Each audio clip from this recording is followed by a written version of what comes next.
Hey, it's Peter, and I'm here with Mike.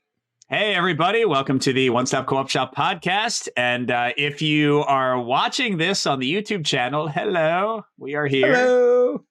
This is our big end of the year ranking episode where Peter and I are going to look back at the 19 games that he or I in some combination covered on the podcast. Yep, I guess you're expecting me to say something there. I don't know what it was. Yeah, I realized after I stopped talking, I was like, I didn't really leave him a clear opening for what to say next. Yes, we are, Mike. Thanks for that. That's right. Yeah. I needed to give Peter the chance to say absolutely nothing. Okay, yes. So we're going to rank our top 19 games from the podcast this year. Of course, we played a lot of other games, including recently. And we'll also talk a bit about 2023 overall, because this has been an exciting year for us in many ways. Also kind of a tumultuous year for One Stop Co-op Shop in general, but I think in a way that worked out great for everybody. But first, I guess let's talk a bit about what we've been playing. Start with the easy stuff. So, Peter, what are some things that have been on your table recently? Okay, so I played 2 games, both on Board Game Arena with Jerry last weekend. So, they're both competitive. So I'm going to put that out there right away. One Stop Competitive Shop. We'll start with that.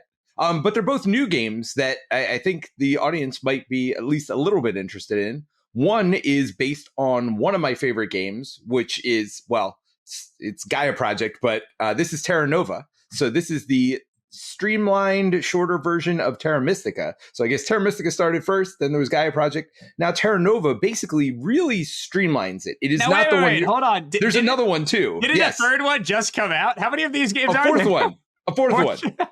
A fourth one came out. And then there's also Clans of Caledonia, which uses a lot of similar systems as well, but that's by a different publisher. So Terra Nova takes out, usually in the game, there's 3 economies. There's a magic or power economy where you're getting magic or power. There's a money economy, and then there's a building materials type of economy. This takes out one of those, the building materials, and basically just focuses around the magic and around the economic aspect, the money aspect of it. It's very similar to Terra Mystica, except it also takes out the god tracks. So it's really a simplified, streamlined version. Honestly, if I'm going to introduce somebody to the game, this is how I would do it. Sure. It's funny because I listened to a Dice Tower review a while ago and they're like, oh, it's Terra Mystica for babies. I would never play that. I mean, I don't agree with that assessment of it. I wouldn't play it with people who love Gaia Project and games like this. It wouldn't be a suitable fill-in for those games. But if I'm teaching somebody the system new that has no knowledge of it at all, there's a lot of complex things within both Gaia Project and Terra Mystica. And for the price, I think it was $30 or $40. I think it's $40 retail and $30 online or whatever. I'm thinking about picking it up just to introduce the system to new people and play it with people who don't play as many games as we do all the time. Because I had a lot of fun with it. I thought it was really good for what it was, which is, for me, an introductory to that system. And honestly, if they had expansions to it and up the complexity just a little bit in the future, I think it could be a really good and maybe even replace Terra Mystica for me completely. Well, doesn't Gaia Project already replace Terra Mystica for you pretty much? Yes, but you know me, I like the fantasy theme. And sure. I could see situations where I'd play this over even Gaia Project, because again, I think it's going to be a little bit faster, a little bit simpler. You're taking some of that, if you're not in the mood for as heavy a game for the night, I think it does a lot of the same things and just simplifies it and streamlines it a lot. So for me, in a good way, Jerry didn't like it as much as I did. He said he'd rather play Gaia Project anytime. But again, I don't know it's the kind of game I'd pull out on a game night with us. But if to introduce people to the system, to introduce my kids to the system, I think it's a much cleaner and easier way to introduce it. And again, it's not the kind of game that I would be sad to play at any point. If you guys wanted to play it one night, I would happily do it. That's cool. All right, well, I'll jump in with one of mine, and then you can do your second one. Actually, what's weird for me recently is that I got a glut of crowdfunding prototypes in the last 2 to 3 weeks. And I've been kind of running around with my head cut off to get them all recorded, because prototypes sort of throw a weird wrench into the schedule, because often I like to send them on to other content creators whenever possible, so the company can get more people covering them, so that I'm not holding on to it too long. But it means that I'm like spending a lot of time recording a video that's for like a month in advance, which means that I'm not recording the video that I actually need for like the next week. So it's always a little bit hectic when I have a whole lot of them. But there's a bunch of cool ones. I got a prototype of Wormspan that's recently announced, the Dragon Wingspan, which I know you like dragons, Peter, so I'm excited to see if that one's I fun. love dragons. The newest Aeon Z, which I can't talk about yet because I don't think that's been officially announced what it's called or anything about it yet. I just did a preview this week for The Last Lighthouse and the second edition of Hunted Kobayashi Tower. So that's a ton. But what I am most excited about, I haven't played it yet. It just arrived yesterday. And this is after it's Agemonia, by the way, which I know you don't even remember, Peter. Like, I don't even remember Agemonia. Yeah, it's one of our top excited games, and you loved it when we played it on TTS over and over again. We recorded like 4 streams on it. You don't even remember the game. It has been a while. That's pretty sad. Yeah. There's so many games. There are so many games. But anyway, this one has been one of my most anticipated games for over a year. I adored it when we covered it for crowdfunding on TTS. I don't think I ever had a physical prototype. I think we only played it on TTS. This is a narrative adventure game in like a really cool fantasy setting. So yeah, Peter, I documented this like whole adventure on Discord, but basically like USPS said a couple days after Christmas that they had tried to deliver it to my house. They did it. They said it was like not possible to deliver it. I'm like, what? We're just here. We're at home. And then it shipped from Finland. There's like an early review copy they shipped from Europe. Then they sent it back to New York to like send it back to Finland. And so I was like calling USPS multiple times, being on hold. Like they escalated the issue multiple times. And then finally it arrived yesterday. Yay. And it's gigantic. And did they actually try to send it back, or did you stop it before? They got it before it got on an international flight. So yeah, it never left New York. It came back to Maryland. But yeah, what's funny is that they had shipped, it's a huge game. So they had shipped a second box with like optional miniatures and a lore book and this other stuff.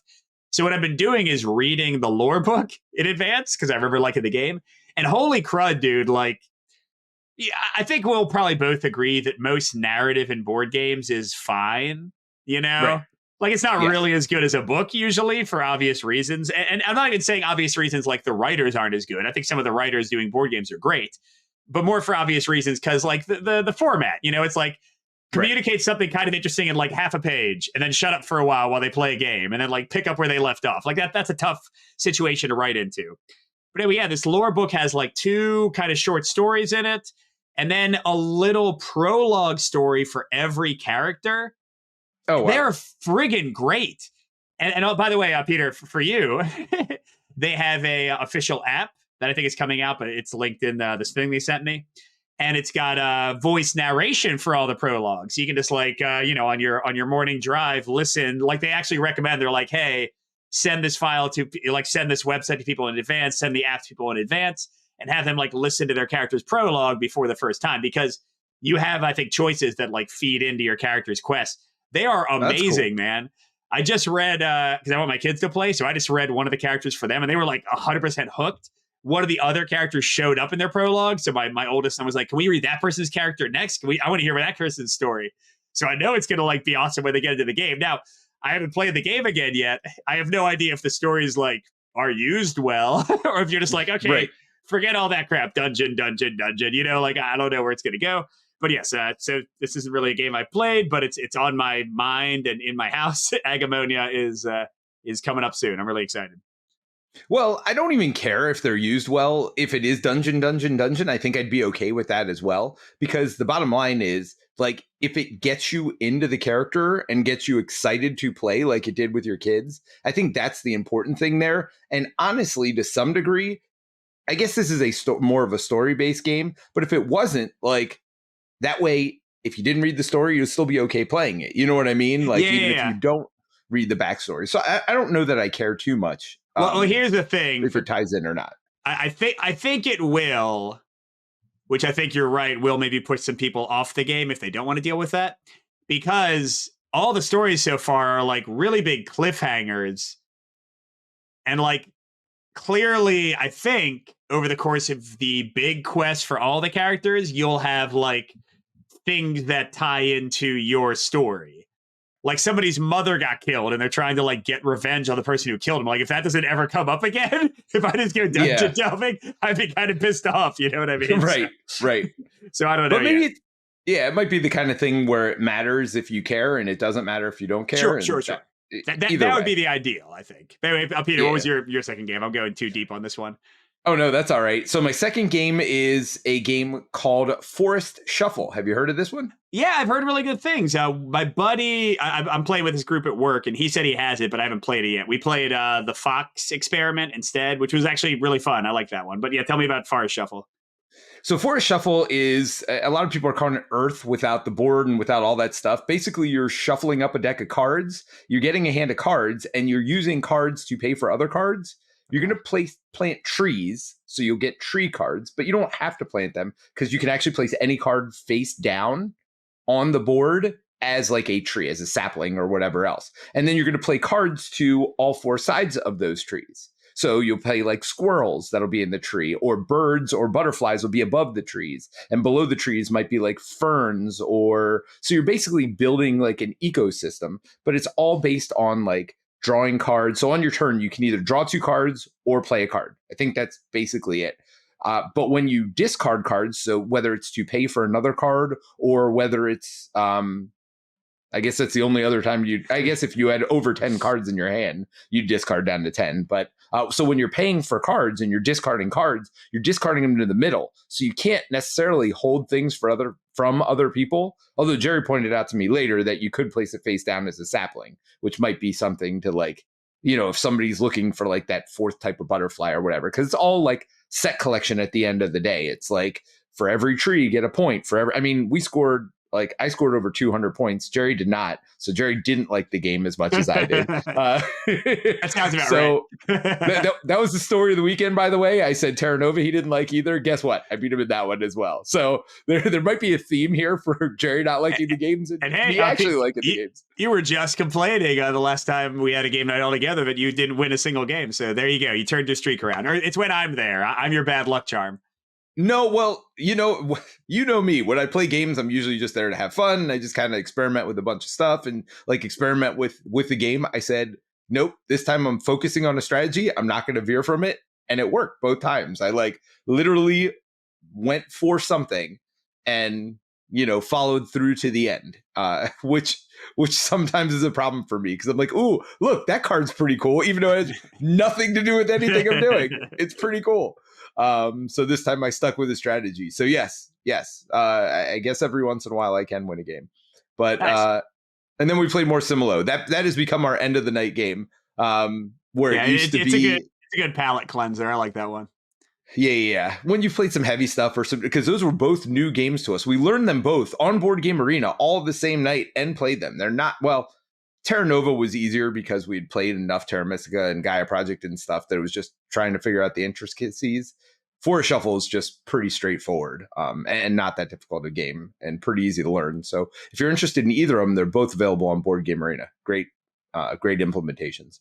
So it sounds like, so for clarity for everybody else who doesn't know, Peter, Jerry, and I would generally game every Saturday. And recently my family, specifically my wife, was like, hey, I want to see you more often, which is fair. So now I'm doing every other Saturday with Peter and Jerry. And it sounds like it's working out perfect because now you can play all the Euros that I don't play as much with you guys. Right. And so you'll hear more about Euros because I'm actually playing them. And to be honest, Mike, not only did your wife say she wanted to see you more, but Jerry and I said we wanted to see you less. So that's yes. I mean, both ends of the spectrum. Everyone's happy. Everyone's doing great. So my other game, I'll be really quick with this one. I have been continuing to play a ton of competitive games with my sons. And the one that's hit the table a lot recently, again, it kind of, we have like cycles. Like I'll play Exceed for a while, then we'll play something else for a while, then we'll play something else for a while. Summoner Wars 2nd Edition. I don't know what made us bring it out again, but oh man, it's so good. You know what I did, Peter? So I already have, I bought the master set. This is for people who don't know, this is a 1v1 skirmish, like kind of battle game in a fantasy setting with very different factions. You have like the option to do deck construction, but generally I just use the factions as is. Dice-based combat, awesome game. And I think it's tactical movement based combat, Yeah. a lot of tactics that go with it. And the best part is it's like a deck of cards, right? Each faction is just a deck of cards. So there's no painting or anything else. Yeah, this is one of my favorite games of all time. Me too. For some, Peter was the same for Forest Shuffle. It's one of those games where like you can get rid of cards to pay for other cards. And in Summoner Wars, you only go through your deck once, so you can like deck yourself out and limit your options a ton if you rush it. But anyway, so we're having so much fun with it. I bought 2 new factions, and at least for a little bit, Plaid Hat Games, who makes it, has a subscription service. So I've subscribed to Summoner Wars. So they're like sending me 2 decks of Summoner Wars every 3 months. Now, it seems cool. By the way, I'm not paid by Plaid Hat or anything. But in fact, Summoner Wars, since it doesn't have a solo mode, I don't think they sent me anything. I just bought it all myself. But the subscription service means that you get free shipping if you're in the contiguous United States, and you can cancel whenever you want. And they have previews before every set goes out. So like I looked at the sets that are coming and they both look awesome. So I was like, I want those. So it seemed like I was going to order them anyway. And they were like, oh, no shipping. So as long as I remember to keep checking and don't just let them send me 85 decks that I don't need later on, I can cancel when I want to. But anyway, yeah, Summoner Wars 2nd edition. It's got a great online implementation. There is a solo. That's what I was going to say. Yeah, there's a solo campaign. There's only one of them. They want to do more, but they haven't done it yet, so they haven't put much energy into it. But the one that's there is a lot of fun. I did a video of it on the channel. But yeah, awesome game. If you ever want to play, get on Discord, ask me. I'll jump on with people. It's one of my, along like with Exceed and some of these other ones, one of my favorite like head-to-head, consistently exciting games to play. Now, when you buy physical decks for the game, can you play them online, or do you get a subscription while you're subscribed? So if you do the subscription, I forgot to say, I think it comes with the online like subscription for free. But they do one of those things like a lot of games do these days, where they cycle the free decks every like week or whatever. So, if you like, you can play the orcs for a while. And then if you love the orcs, you can buy the orcs for, I don't know, $1 or $2. And then you'll have them forever on the online platform. But there are always free decks, and all the solo stuff is free.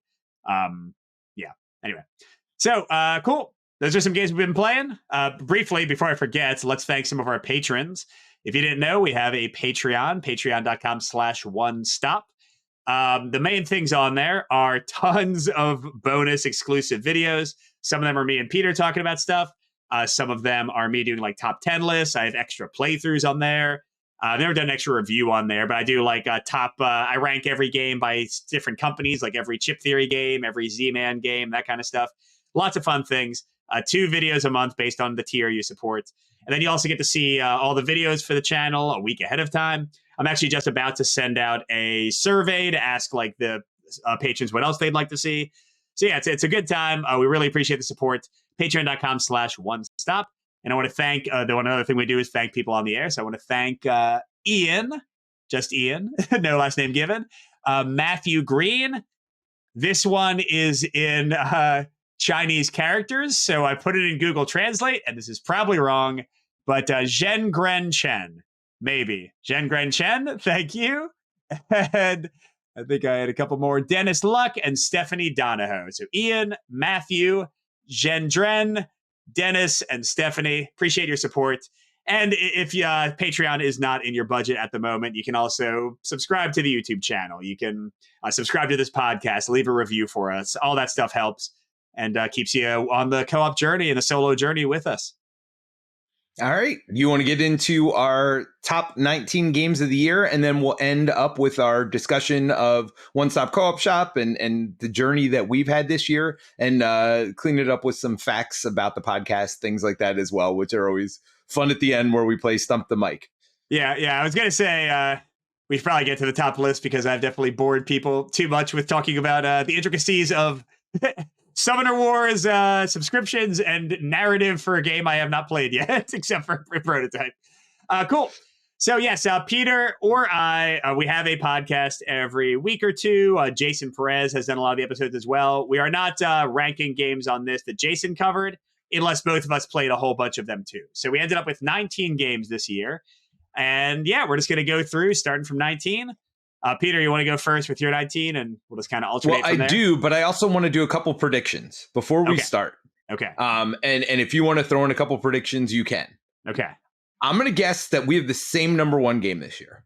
I am 99% sure that is true. Okay. Just looking at the list, I'm 99% sure that's true. I'm tempted to say we have the top two are the same, but I'm not sure about number two. But I'm pretty sure. Maybe. Maybe for 1 and 2. I am also. Go ahead. Oh, I was going to make one. I think that we will have. This might be not as confident. I think that we will have at least one game in common in the bottom two, 19 and 18. I think my 18 might be your 19. I think that might be true. Yeah. That's what I'm saying. I feel like there's some that are going to be vastly. Actually, I think I know which game. Yeah, I think I know which game will be the most divergent as well. I do too. I'm guessing that. All right, it's my number 19. I'm not going to say the name. Do you want to guess what the title is? Oh God, it's your number 19. Oh, well, that's going to be my guess for our most divergent game. Okay, it's all right. So am I guessing what your number 19 is before you say it? Yeah, go for it. 20 strong? No. Oh, no. Okay, cool. All right. Well, then I still think number 19 will be a further divergence than maybe even 20 strong. Oh my God. Okay, go ahead. Yeah. And then my guess for me, my number 3 is going to be the lowest on your list. Okay. So the most divergent the other way. But I think my number 19 is going to be the biggest divergence for all of us. Because my number 19 is Resist. Oh, that's okay. Okay. I thought it was going to be really high. I thought it was going to be in your top 5, honestly. I'm not saying whether it is or not. I'm just saying it's okay. Okay. Resist for me, the theme didn't. And now I will start by saying I think Resist is a good game. I think Resist is a better game than some of the ones at the bottom of my list. But this is a personal list. And for me, between the theme, which I'm very anti, like actual real war themes, for whatever reason, it just strikes a chord for me. So between that and the card play just didn't hit for me for whatever reason. I think there was a lot of tension there, and it just, for whatever reason, that one did not hit for me, even though I think it's a good game. And I'm actually looking forward to the Witch version of the game because I'm curious how much of a difference that theme is going to make for my enjoyment of the game. And I do have that, so you can borrow that if you would like to. Okay. All right, cool. So number 19, and it is certainly much higher on my list. Yes. Maybe it's my number 1, Peter. You don't know. That is Resist, the solo-only card game. My number 19, which I think might be... Actually, you know what? Maybe I'll have this 18? Way higher. I have no idea. My number 19 is Marvel Dagger. So Marvel Dagger, there's a Fantasy Flight game. I do want to say, this was a solid year. Because I don't know about Resist for you, but Marvel Dagger is still like a somewhat enjoyable game for me. Like, this is not a clunker, like, get the heck out of here. Like, every single game on this list is okay. I did play games this year that I thought were way worse and were actually, like, bad for me. But Marvel Dagger is not that. I think the balance is bad, for me at least. Although, you know, I didn't mess around with every single difficulty setting. But yeah, just I'm bearing the lead a little bit. This is a adventure game set in the Marvel universe. It was compared to like Arkham or Eldritch Horror, like coming beforehand. It has some similarities to that, but basically you're running around as heroes, kind of crisis management style. You're beating up minions. You're trying to like solve some missions to get the boss to spawn, and then you beat up the boss. And they got different bosses, different like events and stuff. I thought it was fine. I liked how you had the combination of characters, how you could have like different versions of Miles Morales. There was a lot of fun like builds in the characters. But yeah, I just found like the balance a little bit off, the gameplay a little bit repetitive. And the dice so unforgiving. Like you could roll and get nothing and waste your entire turn, which for me at least is never a fun thing. So Marvel Dagger is my number 19.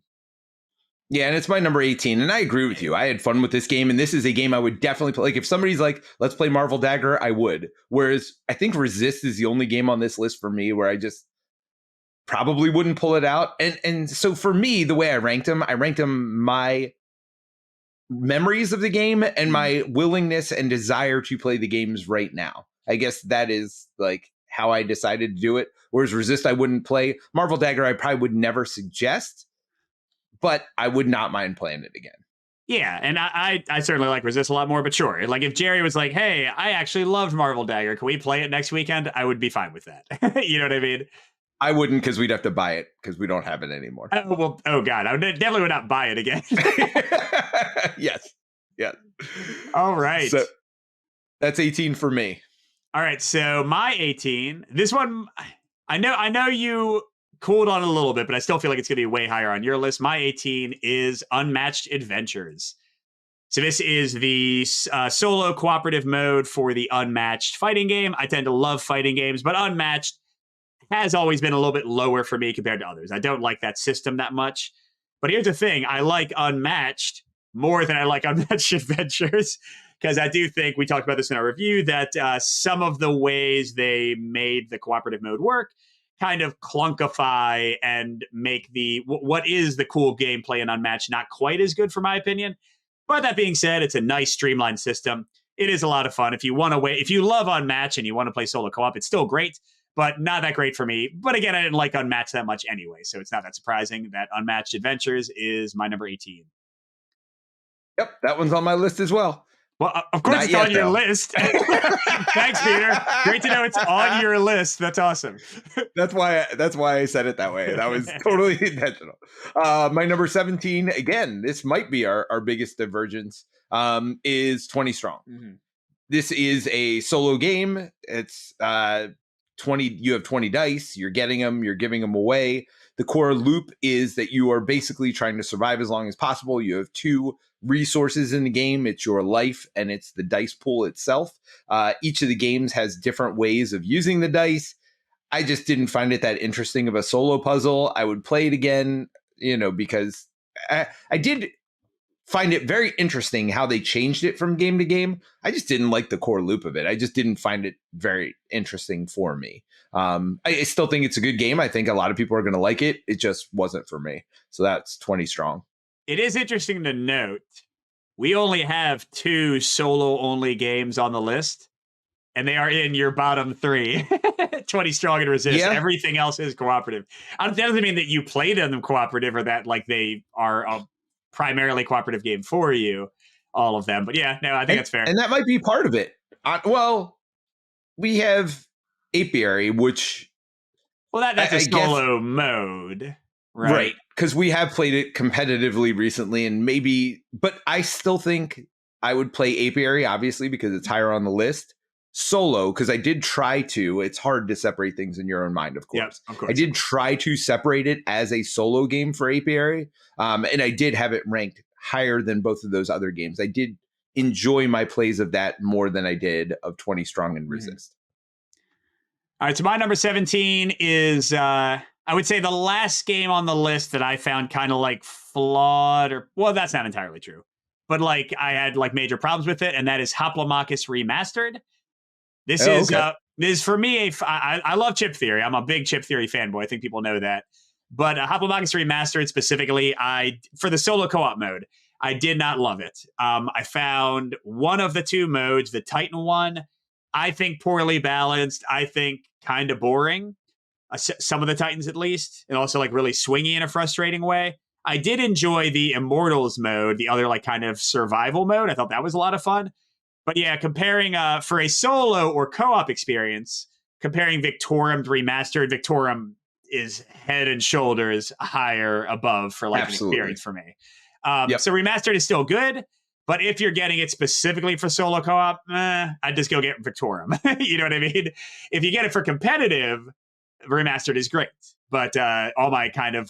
now, I do think I did a bit of coverage of the Pandora's Box expansion that's coming for it, and they seem to have seen some of the issues and are trying to fix them, but that doesn't mean I want to, recommend it until I've actually played that final thing. So for now, it's my number 17, Hoplomachus Remastered. Well, and it's a remastered game, right? Why are they fixing it? Like, it should be fixed. Like, that's the whole point of Remastered, right? Like, that's the weird part there. But we'll get to that when I talk about it. My number 16 is Aeon Trespass Odyssey. Whoa!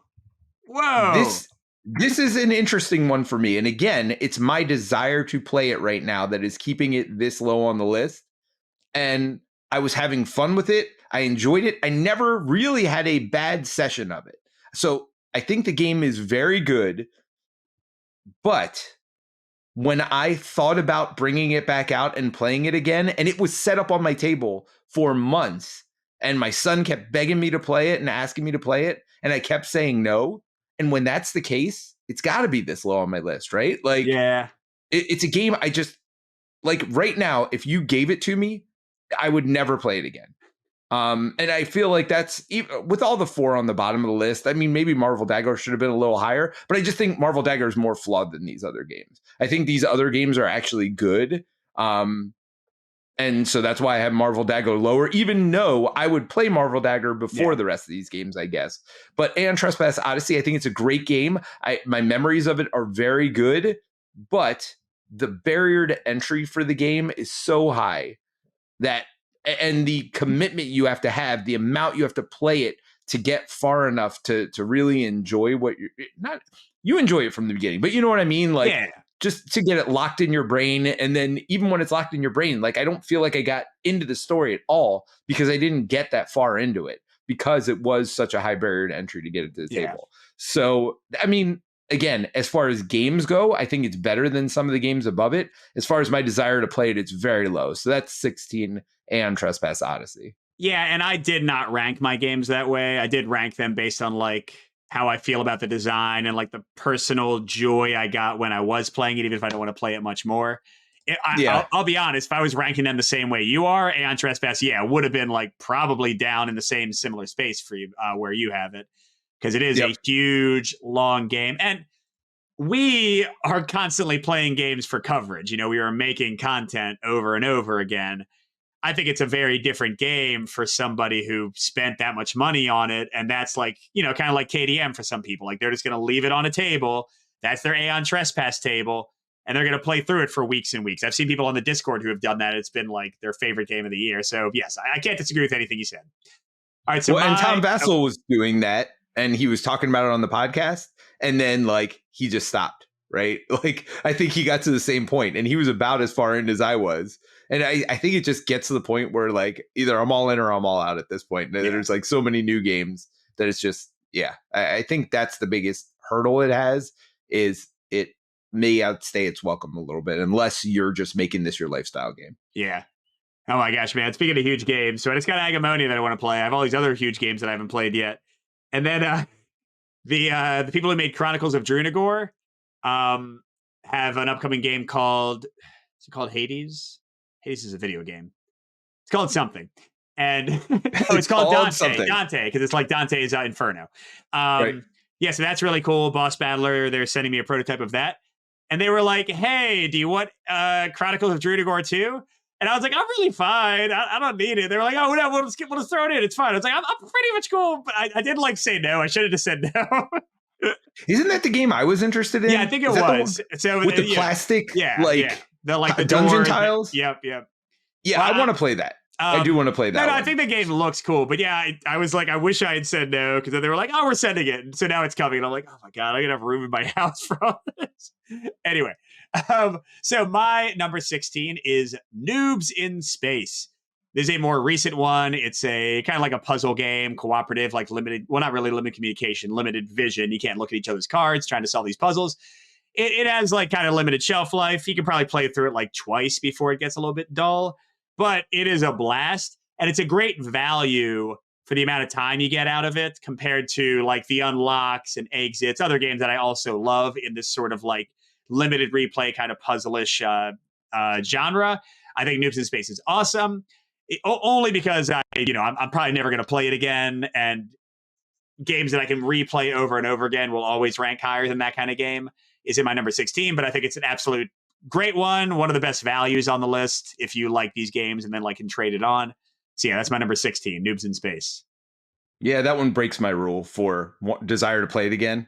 It's higher on my list, but yes, we make our own rules. Who cares? I mean, no, and we break them apparently as the game goes on as well.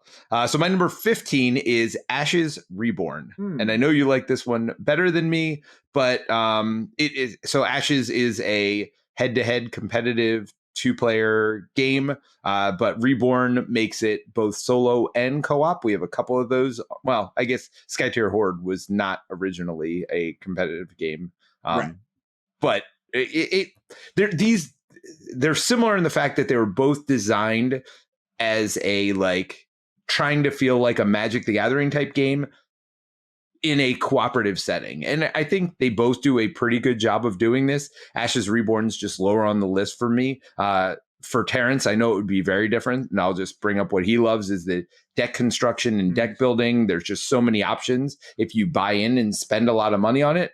For me, it wasn't that interesting. And, the dice system for getting resources and stuff is fine. But I don't know. This one just didn't strike the same chord for me. But I know when I went to Con of Heroes last year, which is a Marvel Champions convention, like a couple of the people were just playing this over and over and over. It did not hit the same for me. I thought it was fine. All right. So that's Ashes Reborn. Peter's 15. My number 15. It's funny. I had not played it for a while since we covered it. I literally played it this past weekend with my wife. And that is, so this was kind of a combo when we covered it on the podcast, the adventure book games. But really, I think my favorite is the Lord of the Rings one. I think it's a meatier, kind of more gamer experience. But there's also a Princess Bride one. We covered both of them. But yeah, the Lord of the Rings one is the one that I kept, the one that I played with my wife. Recently, we played through 4 scenarios in a row. It's light, it's breezy, it's fun. The Lord of the Rings one is definitely more involved.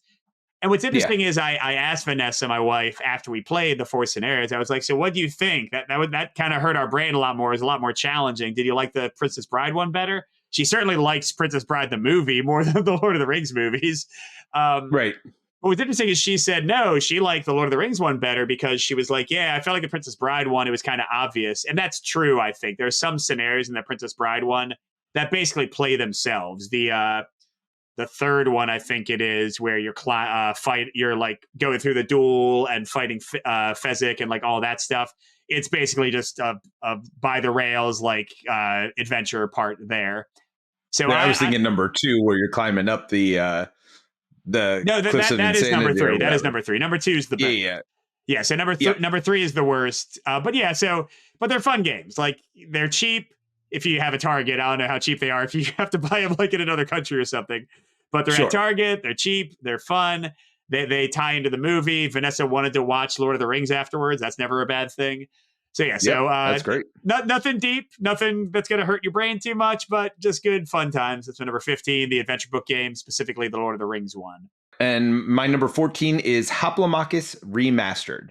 So you already talked about this one, but another head-to-head game originally. I agree one of the modes is completely broken, but the other one is pretty fun, and being able to play Hoplomachus cooperatively makes me happy. Hoplomachus Victorum is a better game in my mind, but it's only solo, really. I mean, you could play it with somebody else, but you're not really like controlling your own characters or your own factions, things like that. I thought the cooperative was done pretty well in Hoplomachus Remastered. Again, for the mode that wasn't broken. And I enjoy it. I enjoy Hoplomachus as a game, and I enjoyed the cooperative way of playing it as well. So for me, Hoplomachus Remastered, number 14.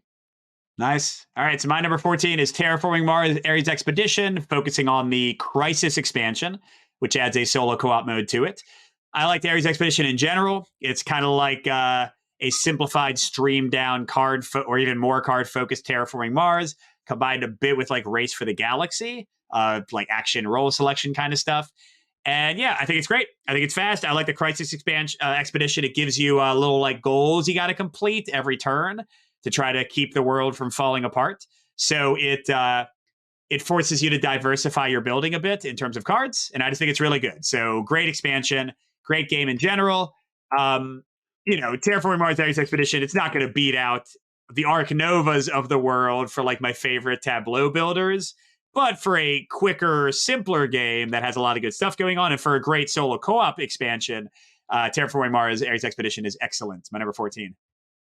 Well, I'll tell you that the solo mode for Terraforming Mars Ares Expedition is way better than Arc Nova's solo mode. I have issues with the way Arc Nova does it, even though I like Arc Nova better.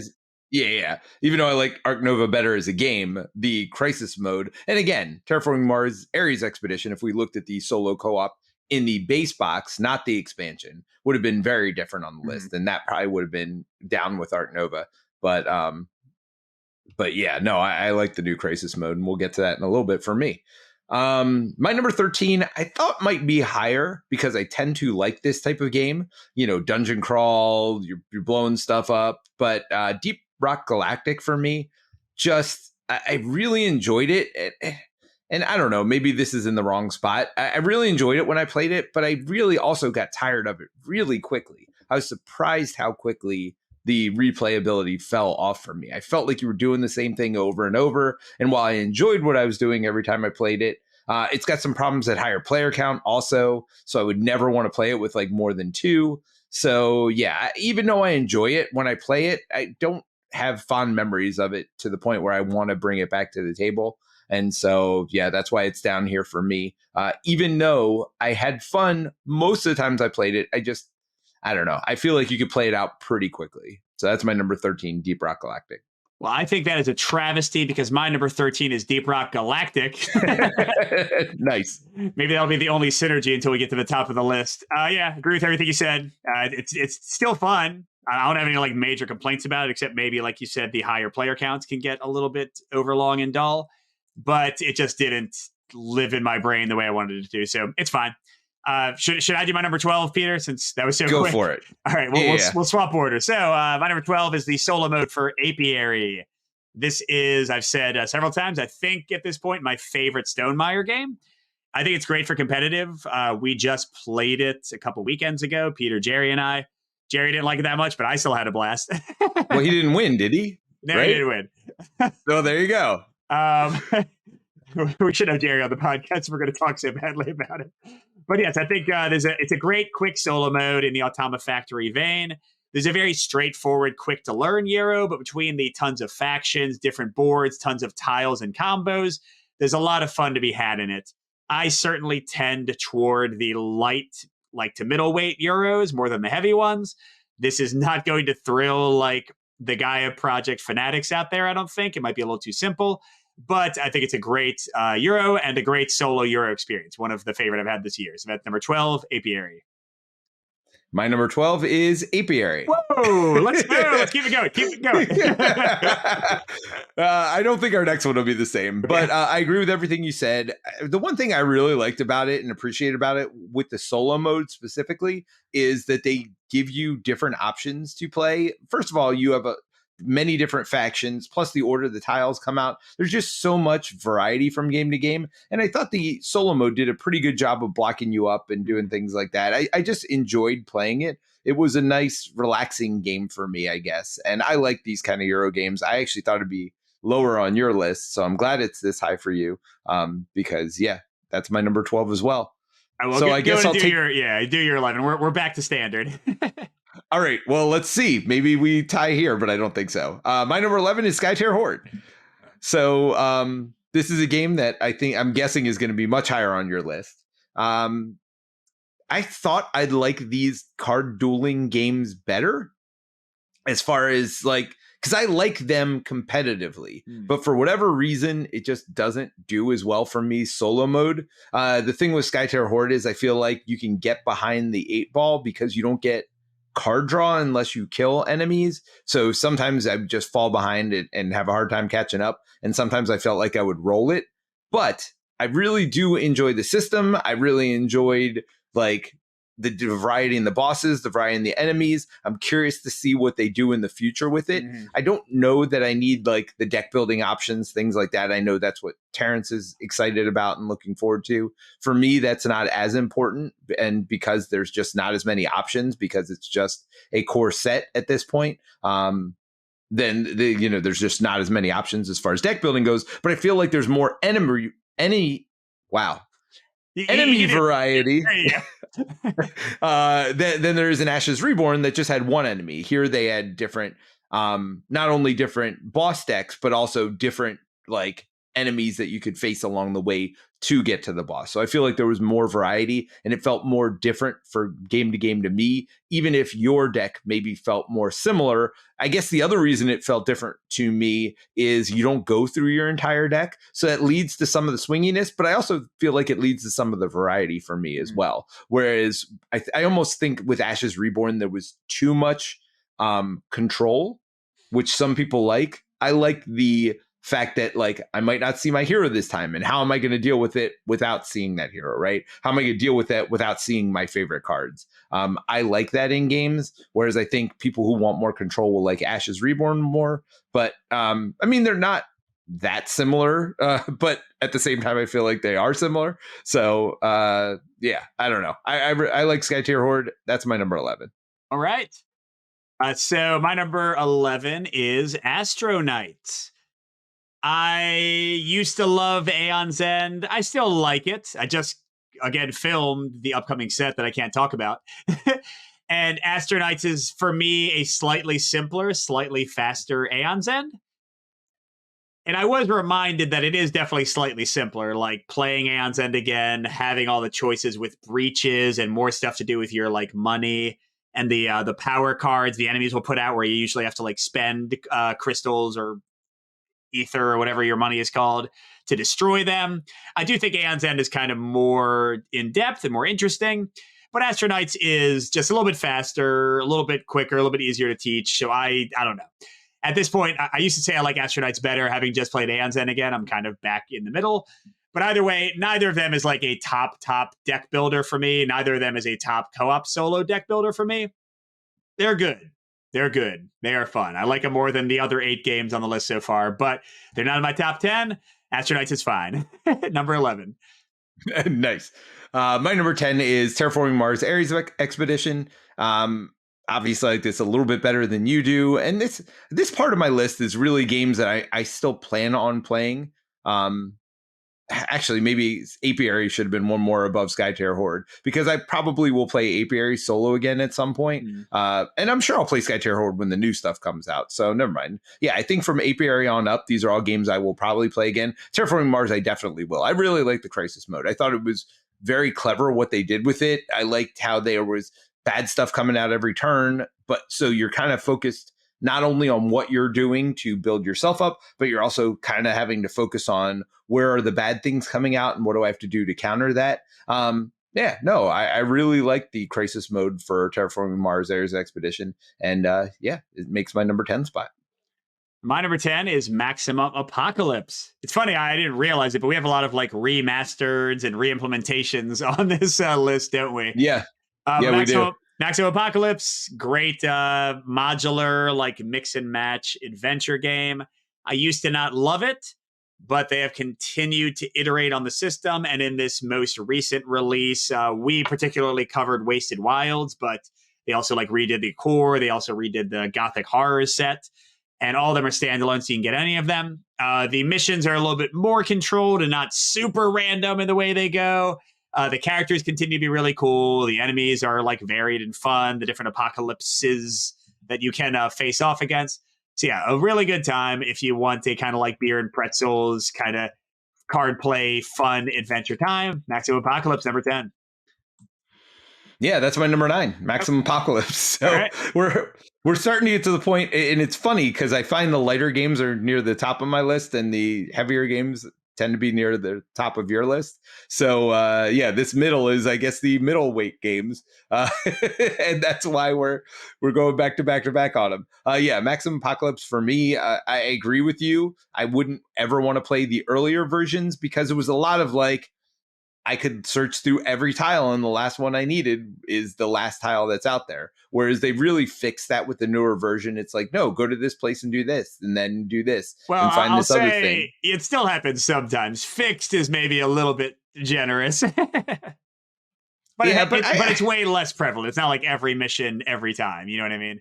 Right. And I've really enjoyed what I'm doing in that game. Like the card play is clever. I like building up my character. I like how the characters felt differently from each other. I don't know. I really enjoyed my play of it way more than I thought I would, because I remember playing the first one and I didn't seem to enjoy it as much. But I really liked the new one and what it did as far as like, you have the monsters in front of you. You can move around, but they're going to do damage to you. And so you try to get rid of them, and people can come over and help you do that. They only activate on your turn. So there's a little bit of that co-op-y, like, hey, can you come help take care of this guy before he like kills me when my turn comes back around again?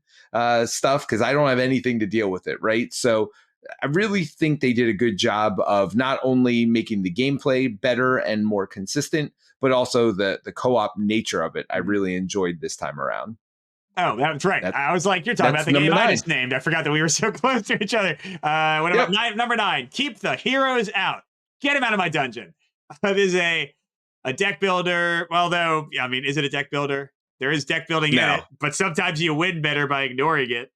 I think you always win better by ignoring the deck building. That one. So keep the heroes out. Adorable, amazing art, great meeples in the game. It's a fun kind of defensive romp. And here's the thing: I said this when this also ranked pretty highly in my top cooperative video on the channel. I think, based on what's been previewed, I backed we got a review copy. But I should say we got a review copy of almost all of these games. But I backed the expansion for this one, the boss battles expansion, I think. And if that does what it promises to do, I could see this. If I was like re-ranking this list, I could see it being in like my top 3 or 4. Because the only complaints I have about Keep the Heroes Out are that the deck building's not always great, and kind of like Peter said, can actually hurt you to do it. And the difficulty is kind of whacked up. And if you try to like go anywhere outside the basic difficulty, easy or hard, it like totally falls apart as an experience. So the expansion is supposed to fix the difficulty, and it looks good the way they're doing it. They have like these new easier heroes you can kill, and they drop resources, so it's a little bit easier to deck build into what you want to deck build into, which sounds good without like you don't have to spend as much time. The stuff is just kind of there. And then they have like a cool boss battle at the end to win instead of just like, yay, they're done. We made it. So all of that sounds great. We'll see. But either way, the game's still a blast, even with some of the like wrinkles. So made my number 9, Keep the Heroes Out. And that one's coming up soon for me. My number 8, though, is the adventure book games, Princess Bride and Lord of the Rings. And this might be more nostalgia than good gameplay, because I agree with you. The gameplay was fine, but going through every mission was like, oh, that's when that happened in the book, and oh, that's when that happened. And the gameplay was fine and fun, and I think it's a great family experience. That's the nice part about it, is you could play these games with anybody. As far as gameplay experience, would I want to keep playing them over and over? Probably not. But the stories they tell, the gameplay, like, 6 months later, I would play it again. I would play through both of these again at this point. You're right, Princess Bride's a little bit simpler, but I love that story so much, and I love that movie so much that like that one did hit a nice chord for me. And I really enjoyed Lord of the Rings as well. But and I agree, it's a little bit more gamery, but neither of these games is like, the kind of thing that's gonna burn your brain too much. It's a nice, relaxing experience that tells a good story. I do think you probably have to be fans of the movies to enjoy them, because if I was playing through Princess Bride and I'd never seen the movie, I don't know that I would know what was going on. That's a good point. So I do think you want to be a fans of the IPs, but if you are, I think the adventure book games are really fun and something you could play with anybody. All right. So that's your number 8. For my number 8, this is where Ashes Reborn fell out. And it's interesting. So they sent me a review copy of the second boss, and it did change things up in a pretty fun way. But really, the thing is, I still have Ashes, even though I haven't played it a lot. And it's because I want to see what else is there. I'm never going to be a deck construction nut like Terrence is. That's just not like where I find my joy with these games. But I do get the sense with Ashes, looking just like skimming through the decks of these crazy characters, that there's probably like some really neat alternative ways to play the game. And like your deck can work in extremely different ways. I've seen a bit of that, but I've mostly played like the easiest, simplest heroes just because that's where my brain is. So it's still in my collection, which is already saying something. Very few of these games, with how quickly I cull through games, are still here. This one is. And actually, you know what? Now that I look at it, all of my top 10 are still in my collection. I guess that's why. Well, no, there you go. Except for one, but that's sort of a cheat. But yes. So no, I think Ashes is good. Funnily, you'll notice I haven't mentioned the other one yet. So clearly I had the same preference as you did between Ashes and Skytear. Skytear. Yeah. But that's Ashes Reborn. Good game. My number 8. All right. So my number 7 is Keep the Heroes Out. And I agree with a lot of what Mike said. I think you were trying to play it as a deck builder and you had less success. You thought the difficulty was a little hard. I did not play it as a deck builder. I played it as a puzzly, do what you can to survive and really just accomplish the goals of the mission. I think with the difficulty set the way it is, that you kind of have to do that. Don't get me wrong. I didn't do zero deck building, but I did a lot less than you would expect in a game that touts itself as a deck builder. Right. But like, I love how different all the factions were. I love how fun it was to play. I love that puzzle. Like, for me, tactical puzzles are a lot of fun. That's why above all these 2-player head-to-head games, I love the one you were talking about at the beginning, Summoner Wars, because there's that tactical board play element of it. And Keep the Heroes Out has that. For at least for me, I thought it was a very tactical game. You're moving stuff. Sometimes I'm just summoning stuff to like block them up for a second until I can deal with it in the future. So I don't know. There was a lot about that game I really liked, and the cute nature of it made it so that you could play it. Well, I don't know, because it's such a tactical puzzle. Maybe you shouldn't play it with smaller kids. As far as gameplay goes, it's certainly simple enough to play with anybody. Oh, yeah. I was going to say, it's one of the reasons it's so high for me is it's one of my 8 and 11-year-olds' favorite games, and they're really excited by it every time we play. I think it is. Well, that again is nice that they have an easier difficulty setting. It's too easy, but that's good for an 8-year-old. We can still win even when they're bouncing around doing nothing they should do. Right. They're building their decks, man. That's what they want to do. That's fine. That's true. All good. That's what they do. All right. So that was my number 7. Keep the Heroes Out. My number 7 is where I put Skytear Horde. So I had them 7 and 8. You can tell that I'm still kind of grappling with how I feel about both of them, but I do enjoy this cooperative take on sort of card defense and Magic the Gathering-ish play. I'll say Skytear is also sort of aspirational, just like with Ashes. I want to try more heroes and see how I feel about it. With Skytear, Monoliths is delivering soon, like the new content for it, and I want to. Interestingly, I don't feel like I want to build a deck in Ashes very much because it's so complex. But Skytear is pretty straightforward and tends to like push you to stick to certain colors. So I kind of feel like when that comes, I will want to try out some deck construction. But either way, both great games. I agree with basically everything Peter said, so we can just move on. That was my number 7, Skytear Horde. Yeah, and obviously, I mean, for me, it was 15 and 11. If you don't remember, they were a little bit more separated for me. But again, I think I just like the genre less than you do. All right, so this might be a little bit controversial for you because we still haven't mentioned some of the games right at the bottom of your list. So maybe I was wrong about about how different we were. We're gonna have some very big differences here, but this one you haven't mentioned yet, and so maybe we'll be close on this one. Number 6 for me is Sleeping Gods: Distant Skies, and I like the Sleeping God system. I think it's fun to build up your characters, to level them up, to do fights. It's a game that's still living in my mind, but I do feel like it's because it's the most recent game we reviewed and the most recent game we played. And I just had a lot of fun with it. I wanted to continue with it, but you wanted to continue with it too. I guess that's a good sign for the game because we were kind of fighting over who got to play it more. But yeah, no, I just enjoyed it. I enjoyed the leveling. If you want to hear more about it, we talked about it, I guess, 2 weeks ago. But I really enjoyed what I was doing there.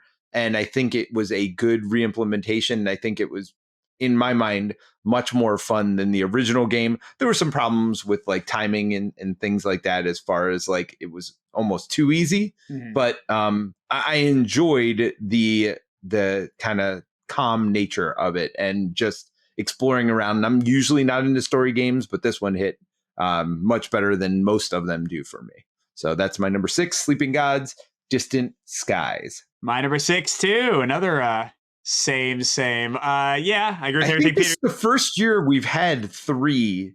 I feel like, and we're still going to have more. I think, it's pretty crazy. We're not too many more. Well, yes, one, maybe 2 more. So Peter, I totally agree with. I will say that I think if we had done this podcast 2 or 3 weeks ago, it might have been like in my top 3 or 4. The more I've played it and just kind of thought about it, the more I'm kind of annoyed that they went too far in the other direction. I like that they made the game more streamlined and straightforward, but I think they might have made it too easy. Already Ryan Lockett's released like veteran rules to try to make it harder, but I don't love all of those.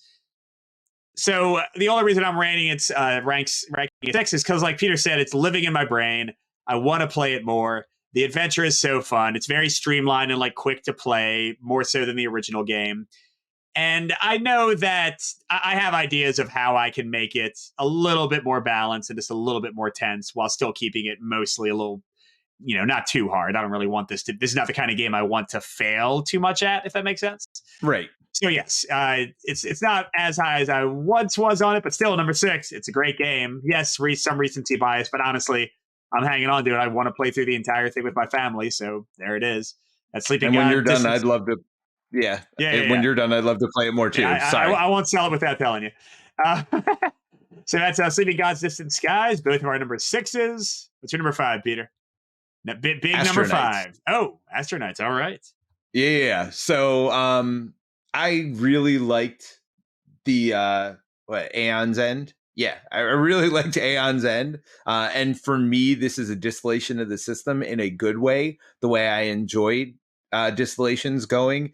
Things that make it easier to set up the game, easier to play the game, things that lead to more variety within each individual game, because the cards are no longer just stacks of 10 cards. You're now like flipping through and getting, seeing new things. So you're not seeing the same weapons over and over. Yes, it leads to a little bit harder to make synergies within that system, but I enjoyed the system. I love the boss battling. I think it's very creative how they make each boss different.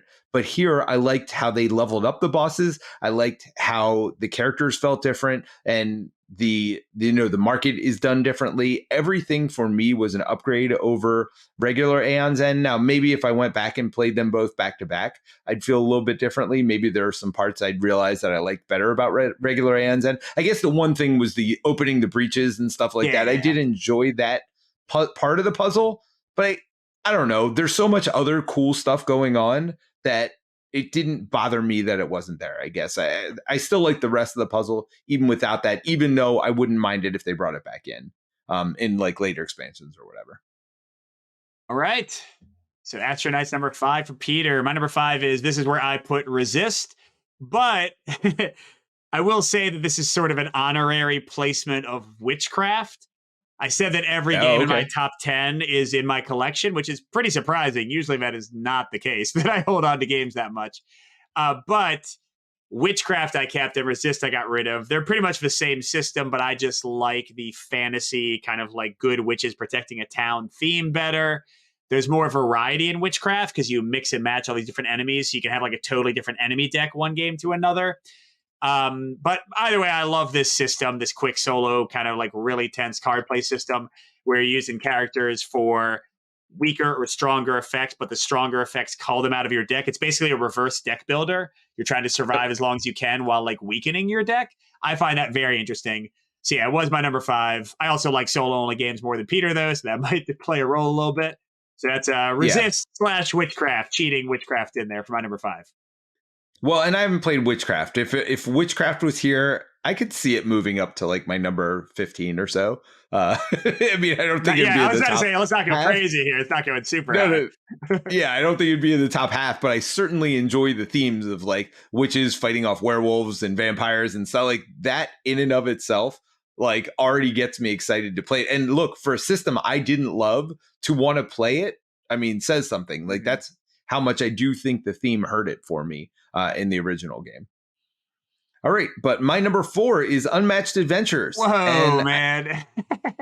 I know you don't like the system, but I don't know. I really enjoy the game, and I've enjoyed it. I don't know that it's great at lower player counts. I actually think 3 might be the ideal number for it. And I had fun playing it at 4 players as well. The downtime doesn't bother me.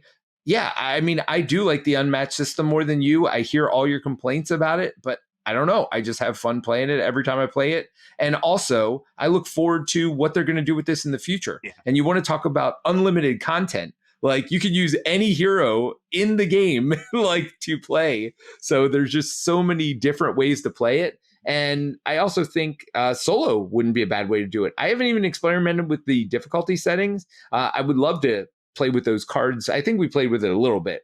But yeah, no, some of those cards I think would make the puzzle even more fun for me. I don't know. I really like this one. I like how quick and simple. Again, it's tactical, right? So anything with board play, tactics, moving around. I don't think there's as much in there as I'd like because there's just so few miniatures on the board. But I do still think you can make clever plays from that time to time. And that part makes me excited. So yeah, Unmatched Adventures. My number 4, although I think it won like Dice Tower Game of the Year or whatever. So like, who knows? I'm not as high on it as they are, but I do enjoy the system and I do enjoy the adventure. How they made it cooperative, I thought was very good. Nice. All right, my number 4 is this is where Aeon Trespass Odyssey fell. But again, more for my appreciation for the system. I think it's a really compelling narrative they're telling. I think the boat exploration and like the tech tree upgrading, even though it can be a lot to manage, it's fun. And the boss battles are great. They're very inspired by KDM, but honestly, I like almost every change they made more than KDM. I don't know if you'd agree with that, Peter, but I think like all the stuff, like how you get stronger as the fight goes, instead of KDM where like you get mauled as the fight goes and blinded. Yes. I just like, and I like the theme of Aeon Trespass Odyssey, sort of like this. I like Greek mythology, and then mixing that with kind of like a technological flair is fun. So yeah, very fun game. I don't disagree with Peter. I don't know if I'll ever actually play it again, but for now it exists. Like we haven't gotten rid of it yet. I don't even know how I would. It's too big. But that's my number 4, Aeon Trespass Odyssey. Yeah, I did. You know, it's very low on my list because, again, I don't think I'll play it. But you're right. Everything you said is right. And I enjoyed KDM too, but I don't think I'll play that game ever again, right? But yeah, no, and I do agree. I think it's an upgrade in every way for me over KDM. It's just, yeah, it's such a beast to get to the table. I don't know that.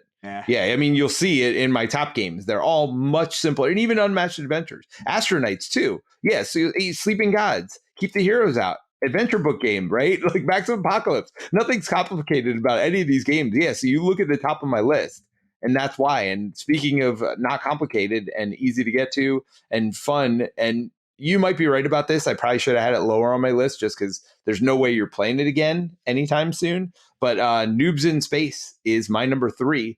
And this is maybe more aspirational, like you've said, for other things. I'm hoping they come out with more of these systems, similar to Unlock in games like that. So I kind of ranked it the way I would an Unlock game, whereas is a core system. I really love it. I do think I could probably play it again pretty soon because, I mean, gosh, I don't even remember half the games we played 4 or 5 times. I think you're right. So I think I could easily get this one back to the table. I probably remember some of the puzzles and probably the harder ones, which is like the unfortunate part of it, because like the ones that give you the most trouble are the ones you're most likely to remember. But even without that, even because we didn't really struggle with any of the puzzles, I don't know that they were that hard. But just playing the game was so much fun. I don't know. I'm really enjoying these puzzly type games. That was last year. What was the one with the tile flipping that was kind of like Wheel of Fortune or whatever, where you're flipping down tiles to solve these word puzzles? In Informant or Crud. Yeah, I'll look it up. Keep talking.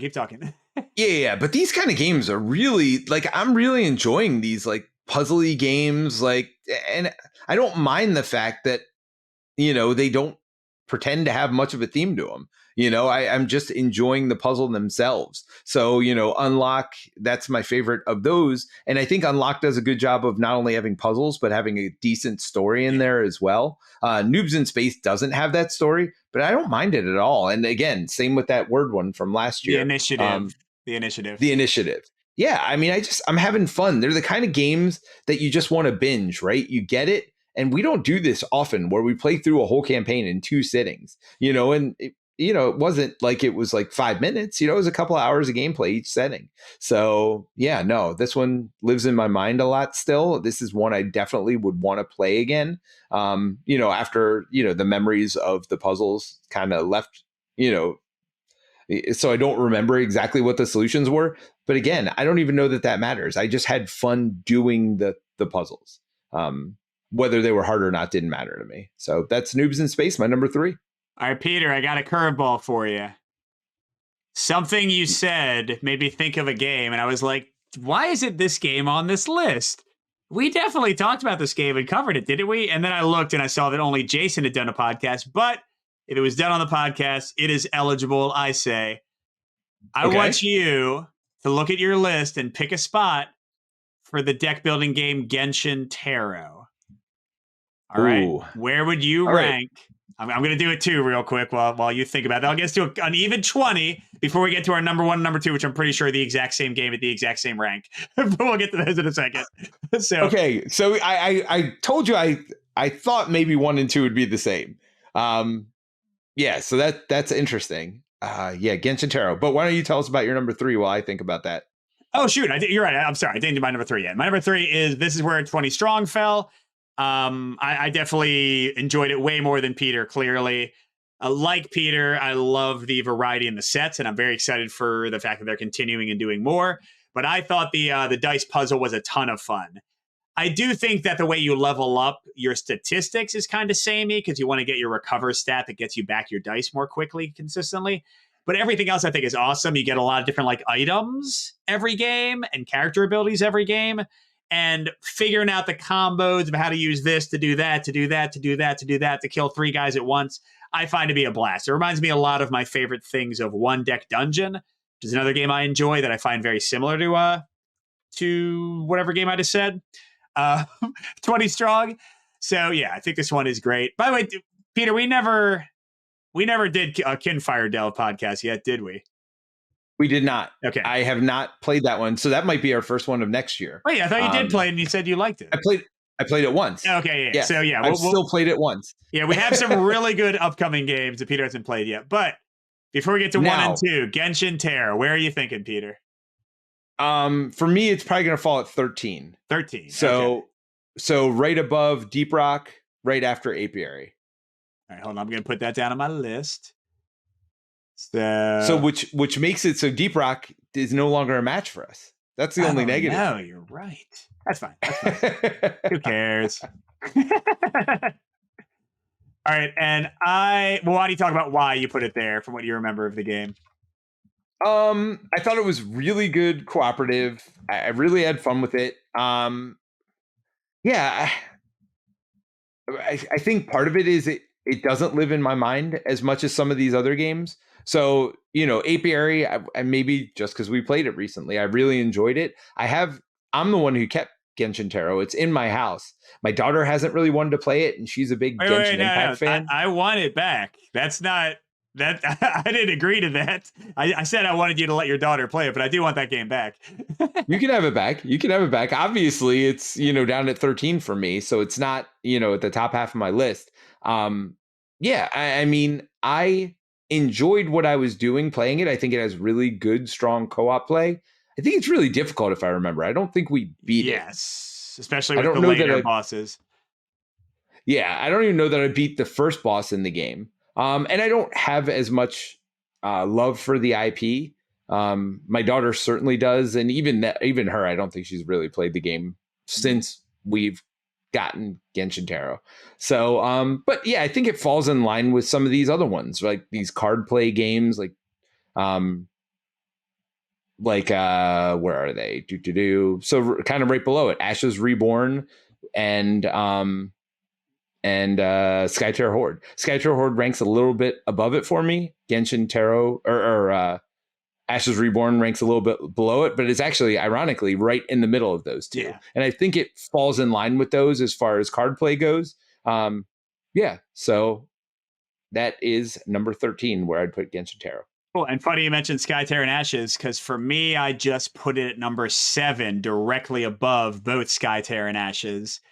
So I think it reminds me a lot in some ways of one of my other favorite deck builders that breaks a lot of the deck building rules, and that's Battle for Greyport. I think this is similar in that the deck building is very unique.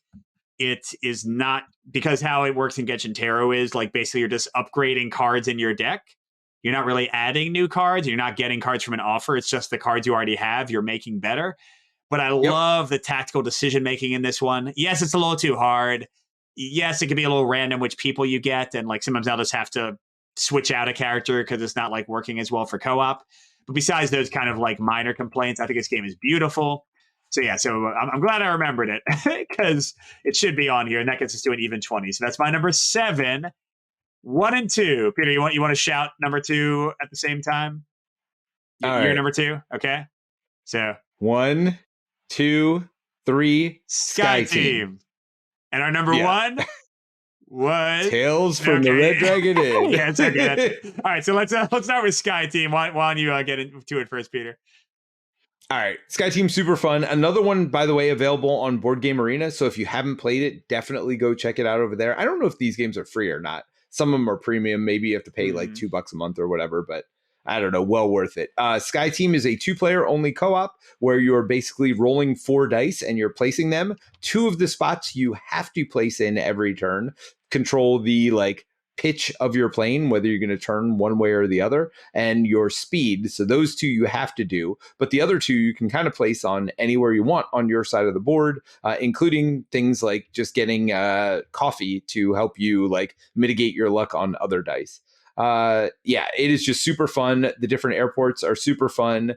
It is a game that I think can be frustrating at times. I know when I was first learning to play it, I got a little frustrated, like with my son who was doing things differently. But then I realized it's not like he was doing it wrong or I was doing it wrong. We're just doing it differently. And that's one of the cool things. I think like the mind in games like that, you know, because it's that limited communication, you just have to figure each other out. And okay, you think this is more important or whatever else, you know, okay, maybe next time let's place these dice earlier, you know, for this specific part of the mission. And that's the nicer part about this, I guess, than even the Mind, which, by the way, the Mind's still one of my top games of all time. But one of the nice parts about this one is you can talk about, okay, before we roll the dice, let's talk about, all right, speed is really important this time. Let's make sure we get 0 speed. So maybe increase the brakes or whatever. So that way we can makes it easier for us to get our speed up. So, or keep our speed down or whatever. I don't know. There's a lot of cool things to like about this. The challenges are different. I think they did a really good job creating unique puzzles and with minor changes to the game. You're still only using 4 dice every time you play. So really a genius game, in my opinion. Sky Team, one that's probably going to be near the top of the list for a very long time for all-time co-ops for me. Yeah, like Peter, you know, Peter said that I like the big games and he likes the simpler games. I don't know if that's always true since 20 Strong is a tiny game. But yeah, Sky Team is a beautifully elegant game. Small box, small table presence. I taught it to my 8-year-old, my 11-year-old, my wife. I played it with Jerry. I played it with Peter, more gamerly gamers. I've never had a bad game of it. I love it. It's just so much fun. It's the kind of thing that's going to stay in my collection for years to come. Like, why would I ever get rid of it? Why would I ever get rid of Sky Team? I could just plumb it down at any time. And there's also a few different unofficial solo modes on B.G.G.E.R. I did a playthrough for Patreon of one of them that work great. I don't think you need to. I mean, well, if you don't have anybody to play with, do that. But I love playing it co-op most of all. But yeah, it's a beautiful like little system. It's not that complicated. It can be really tense when you're at the highest difficulty settings. Holy crap, it can be tense. But it's just a fun, chill time. And like the theme, the way that they presented the board is just, it brings the theme to life in a fun way. And it's clean. And you can like put the whole board away, basically set up and just pull it out again and play it again in 5 seconds. I don't know. It's a great game. Like even though Peter and I both have the same number 1, I think this is maybe the bigger recommend for me. Out of any game of this year, buy Sky Team if you have at least one other person to play with. Tales from the Red Dragon Inn is awesome, but it's huge. It's hard to organize. Like, you know, it's a big dungeon crawler campaign game. Sky Team, anybody should be able to enjoy this, I think. So it's almost my game of the year, like for that. But yeah. Let me ask you this though. Go ahead. Hold on. Before you get to Tales from Red Dragon Inn, is Sky Team a top 10 co-op for you of all time? Like specifically for co-op? For co-op, yeah. I mean, let me wait a year or two after it's come out, but probably. I get like if you were to make a list today. I mean, but how crazy is that? Like, I know 2 games from this year are probably like, I don't remember a year where like usually the top game I'm really passionate about and the top 3 I think are good. But these 2 games, I think, I mean, I don't want to say top 5 co-ops, but like they're close. No, like, I would agree. Like really good. I enjoy my number 3 was 20 Strong. I enjoy 20 Strong a lot. I enjoy Aeon Trespass Odyssey. I think it's a great game. The gap for me between everything else on the list and Sky Team and Tales from the Red Dragon Inn is pretty large. Like, yeah, both of these are like top of all time games, probably. Yeah. Whereas 20 Strong and Trespass, like, hey, cool games. Would they make it in my top 20 of all time? No, I don't think so. What was your number 3, Peter? Noobs in Space. Yeah, I don't think that's making it into your top 20 games of all time, right? No, not of all time. But again, I mean, it could, like the Unlock series probably would be in my top 10 of all time. Sure. But only if Noobs in Space, if they keep on going with it, right. It's only a one-off. Yeah. Well, if it's a one-off, no way. Like, it would. I mean, it would fall way on this list if it stays as a one-off. Even though I would highly recommend it for players. Yeah. New players as well, similar to Sky Team. I mean, Sky Team first, of course. Anyway, so why don't you talk about Tales from the Red Dragon Inn? So Tales from the Red Dragon Inn. What the heck? You got Slugfest Games. They make the Red Dragon Inn, a like beer and pretzels, take that silly drinking card game. Then, it's like, I never even played it until recently. It is fun. I finally played it, but, it's still like a silly little competitive game. Then they make Battle for Greyport. It has like a little bit of hiccups coming out. They get the difficulty kind of wrong the first time. But once they get it right, one of the best, I think, cooperative deck builders out there. I think it's fantastic. And now they have Tales from the Red Dragon Inn, maybe my favorite dungeon crawler of all time. A lot of that is that I played with my 8 and 11-year-old. We played through almost the entire campaign. But even if you take that away, awesome characters, great variety in what the characters can do. Something that I didn't realize I needed until I played games like Tales from the Red Dragon Inn and then went back to other games. Cool actions every turn. Like Gloomhaven kind of has this when you get into like the actions that take themselves out of your deck or when you level up a ton. Oathsworn has this pretty well. This new game, from what I played so far, Dante, that seems to have it decently well. Tales from the Red Dragon Inn, basically everything you do every turn, even the basic actions on your board, are really friggin' cool. They're throwing people into things. They're like hurl them into fire. They're trapping them. They're applying things to them. They're setting up a combo with your other player. What? Dynamic combat. Yes. Why would I ever want to play another dungeon crawler where I can move 3 spaces and roll a die and I hit, like I'm talking about D&D, like at its most basic level, if you take away all the fun stuff and like do like 2d4 damage. I mean, I will say Agemonia has a very basic system, but it's a story game and the combat gets out of the way in like 5 seconds. It's not about combat. But for these games that are focused on combat, Tales from the Red Dragon Inn, the tactical combat, fun storyline, awesome scenario variety in terms of like cool tactical picture changing things every game, different terrain, different like setups. It's a blast. And again, like maybe my favorite dungeon crawler of all time at this point. Yeah, no, I think it definitely is. I mean, even though I love, and it's simple too. Like that's the best part about it, right? There's nothing complex about what you're doing on your turn, your gameplay, your actions you're taking, but they do cool board effects. And that's exactly what we're trying to design with Spare Parts. And I think we did a really good job designing that way with Spare Parts. And you might not know what that game is because it hasn't come out yet, but it's a game that we're working on right now. And, it does all of the stuff that we're looking to do with Spare Parts as far as, dynamic combat, things like that. That is my favorite part about the game is just how much stuff happens on the board. And I just think it does a great job of doing it better than any game out there. And Trespass. Oathsworn, I think, does a really good job and comes close. And it's more like tactically satisfying. I think the card play is more satisfying from that one. But the board play is more interesting, at least for me, from Tales from the Red Dragon Inn. I just really enjoyed that tactical puzzle it has. And as you've heard many times from me today, that is one of my favorite things in games. So just love tactical puzzles, love that board play. Tales from the Red Dragon Inn, just a great, great game. All right, Peter, I'm going to hit you with some statistics about our list, and then we're going to determine our top 20 combined between the two of us. We have some ties we got to figure out. So I got number 1 and 2, Mike. Oh yeah, I got him. Yeah, I know. So with the shakeup of Genshin Terra being added, we now have 4 that we were dead on together on. Number 1, Tales from the Dragon Inn. Number 2, Sky Team. Number 6, Sleeping Gods. And it pushed. This one became a dead-on match. Deep Rock Galactic is now both of our number 14s with Genshin. An Apiary same at 12? No, because you put Genshin at 13 and messed that up. No. Apiary is my number 12. Right, but I put Genshin higher, so it pushed Apiary down to 13. So I'm not the one who messed it up. Yes, you're the right. one who messed it up. I like Genshin too much. All right, and then we had 3 games that were tied for the biggest difference. Do you have a guess of what they are, Peter? Yes.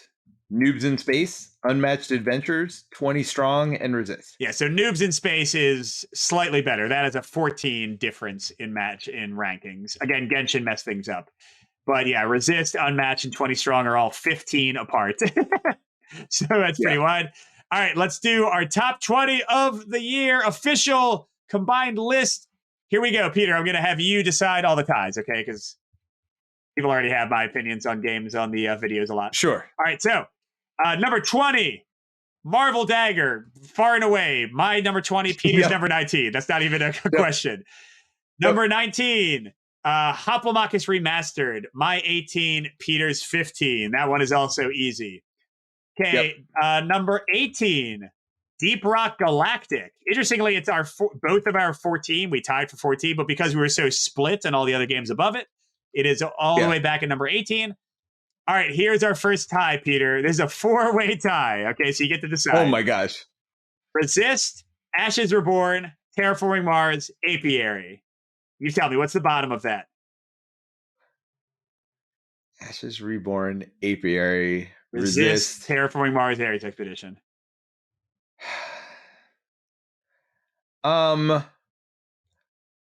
We'll do... I mean, you like to Resist. What number was it for you? It was number 5 for me, the highest of any of these 4. Jeez. All right. So we'll make that the second highest. Okay. So that'll be 17, 16, 15. So that'll be 15. All right. And then we got Ashes, Terraforming Mars. I mean, it was number 10 for me. I don't know. Yeah, so we'll put that one down. That one will be the bottom one. Bottom as in 17? 17, yeah. Terraforming Mars, Ares Expedition. We got 16 and we got 14 for Ashes and Apiary. Ashes and what? Apiary. Apiary, I feel like we both kind of like. I agree. So we'll put that one the highest. Okay, that's 14 and then Ashes 16. All right, so Ashes 16. Yeah. I'll go back and read the entire list at the end. All right. So that took us 17 through 14. Adventure book games, 13. Unmatched Adventures, 12, just like the Dice Tower. Equal ranking there. All right, 11 and 10, we got a tie. 20 Strong, Aeon Trespass. Very similar weights of game. Very similar price point. I'm going to put Aeon Trespass above. Higher. What was the other one? 20 Strong. Yeah, I know you had 20 Strong real high, but I do feel like I put Aeon Trespass almost a little too low. Yeah, no, I think that's fair. So 10. Because of that, 20 Strong, 11, Aeon Trespass 10. All right, then we got a 3-way tie. Even though we will never play Aeon Trespass, and we probably will play 20 Strong. We will absolutely play 20 Strong, yes. And also, somebody could buy 20 Strong in a few months for like probably $20, and Aeon Trespass is $400. Yes. But leave it aside. All right. Next, 3-way tie. Noobs in Space, Genshin Tarot, Maximum Apocalypse. We were closest on Maximum Apocalypse, furthest on Noobs in Space. Noobs in Space, you admitted yourself you ranked too high based on your own criteria. I'm still putting Maximum Apocalypse below it. Okay, so that's 9. I don't think in any good conscience I can put Maximum Apocalypse above Noobs in Space. Then we'll put Noobs in Space second. And then Genshin number 7? Genshin, yeah, because I mean, because it came in so late, maybe it would have been higher on my list. You might be right. I might like it better than Skytear Horde. I'd have to play it again. Well, speaking of, Skytear Horde is number 6. Last tie, Peter. Astro Knights or Keep the Heroes Out? Keep the Heroes Out. Is higher? Yeah, it's better. Yeah, that's what I thought too.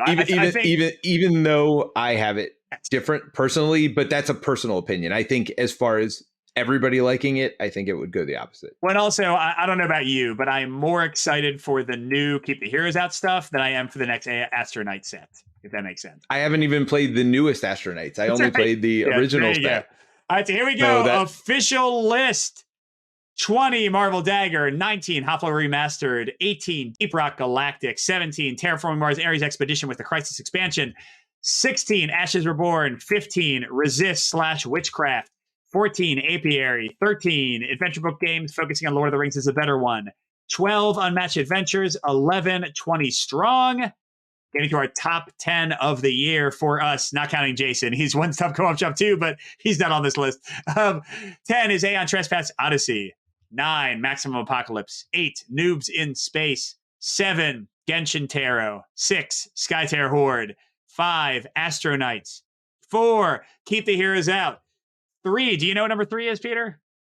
This is kind of the random one. Sleeping Gods. That's right. This could be both at 6. 3, Sleeping Gods Distant Skies. 2, Sky Team. And undisputed number 1 for at least both of us, Tales from the Red Dragon Inn.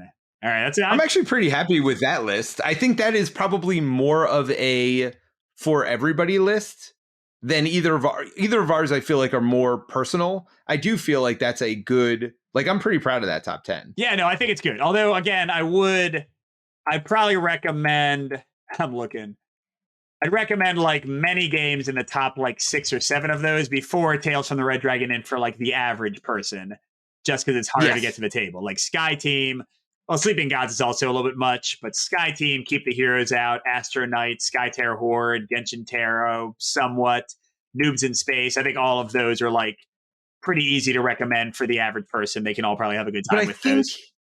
If you like dungeon crawls at all, I can't imagine people not liking Tales from the Red Dragon Inn. Like, yeah, I don't know. Like, for me, I agree with you. It is my number 1 dungeon crawl, I'm pretty sure. And like, I was kind of debating between that one and Oathsworn, because they're both pretty high for me. But I do think I'd rather play Tales from Red Dragon Inn in most situations. Yeah, I know I would, but I love Oathsworn. It's just, I mean, Tales I can play with my whole family, and that elevates it quite a bit for me. All right, Peter, did you have any? I know you like to do your little statistics, and then we can kind of end with some words about 2023 overall. Yeah, so 2023, we'll talk about the podcast a little.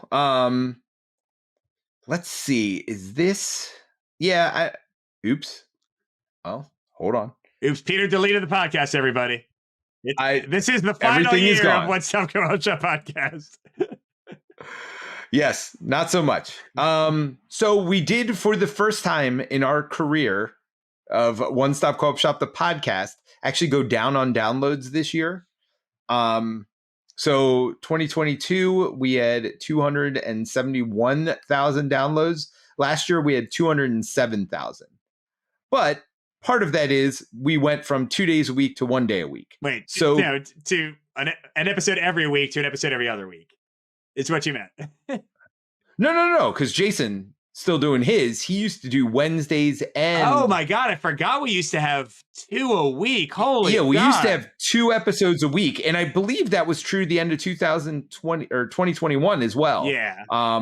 And so 2021 was actually higher than this year. So we've actually gone down on downloads this year. So 200,000. I mean, all 3 were over 200,000 downloads. So it's not like it's, not like it's 5 downloads or whatever. And it's still way up over 2020, which is interesting because I think with a lot of people being at home with COVID and stuff, 2020 would have been a year for people to listen. And actually, we did have a big jump from 2019 to 2020. We had a 50,000 download jump. And then we had a 70,000 download jump from 2020 to 2021. So it'll be interesting to see where 2024 comes out. 2023, another big thing for the podcast is we were nominated and runner-up, or one of the runner-ups, for the Board Game Geek Awards. So that was like, to be fair, this is the first year where we had only 1 entry on the Board Game Geek page. I don't know if you remember that, but last year there were 2 entries. Right, we have like Co-op Cast 2 still was listed, right? Also, and Co-op Cast was there at one point. Yeah. So like, this is the first year I feel like this is the first year we were ever nominated, and this is the first year we made it in as a runner-up. Yeah, along with the awesome Liz Davidson Beyond Solitaire podcast. Definitely worth a listen to. Yeah. So, I mean, I feel like the solo co-op sphere has done really well. I'm not going to go through top tracks because I think it's always going to be like Game of the Year tracks. Sure. A lot of them were for 2022, interestingly enough. Yeah. Wait, that can't be right. I think there's something wrong with this because top 17 games we covered, like episode 370, 368, 372. That might just be for this year or something, even though I said it's all time, unless just this year's episodes were that much more popular. Oh, yeah, man.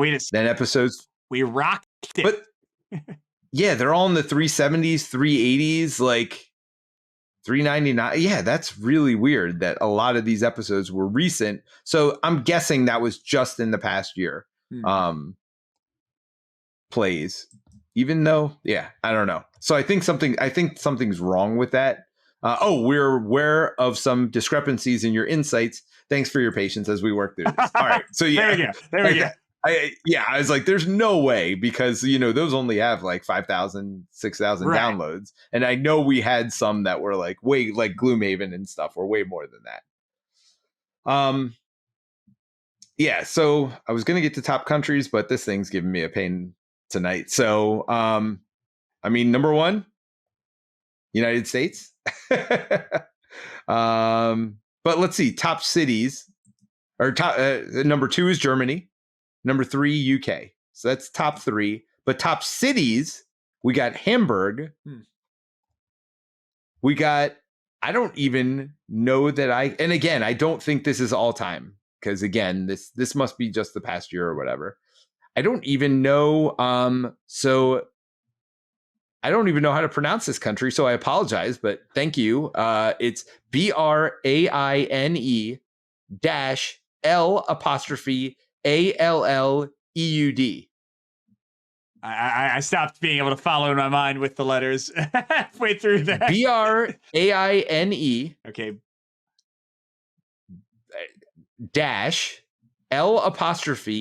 -L'_ALLEUD. It is a municipality in Belgium. Okay. So let's bring it Belgium. Absolutely. And then Melbourne is the 3rd top city. And again, I don't know how this could be right because none of them are in the US, which seems weird. But hey, top international cities, maybe. So I just feel like the insights are messed up in SoundCloud right now. But those are, at least for now, those are the ones we're giving a shout out to. And we appreciate it. So thank you, Hamburg, the Belgian municipality. That word? Perfect. No, you got it. You nailed it, buddy. Good job. And Melbourne. So thanks to those 3 cities. We appreciate it. And thanks to all our listeners in the US, Germany, and the UK. Although, again, I'm not sure that all these are exactly right. Sure. So, all right. So to wrap things up, I did want to kind of just talk about how this year went. Big year in a ton of ways. Just talking about us. I mean, clearly big year in like the world sense. But so first, Peter and I are publishing our first game, Flame and Fang, and I think we've sent the files in, right? Like we're like literally moving. Yeah. So basically we are waiting for so we've gotten the what's called the white copy, which is basically they send the components just to make sure you're happy with the quality of stuff. We got the final print pages of like what all the cards are going to look like just to make sure the color is right, everything else. So we are basically to the point where we have to just hit the print button.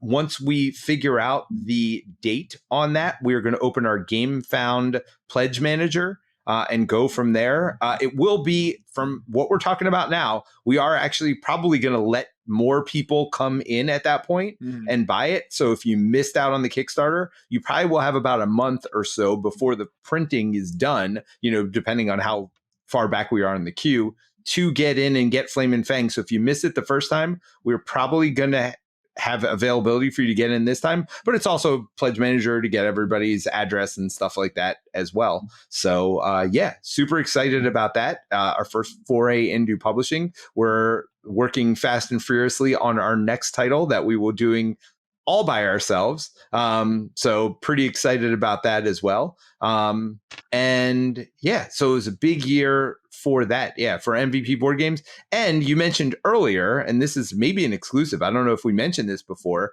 how the new game you got has like audio tracks or whatever that you could download and play.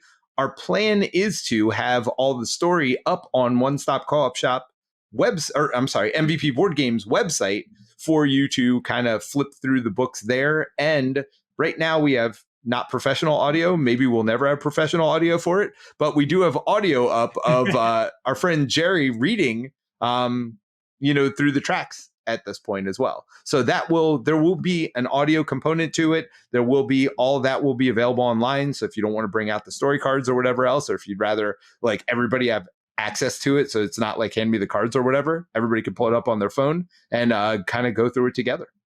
Awesome. Or stream it up on a screen, which I know you and I like to do when we do absolutely.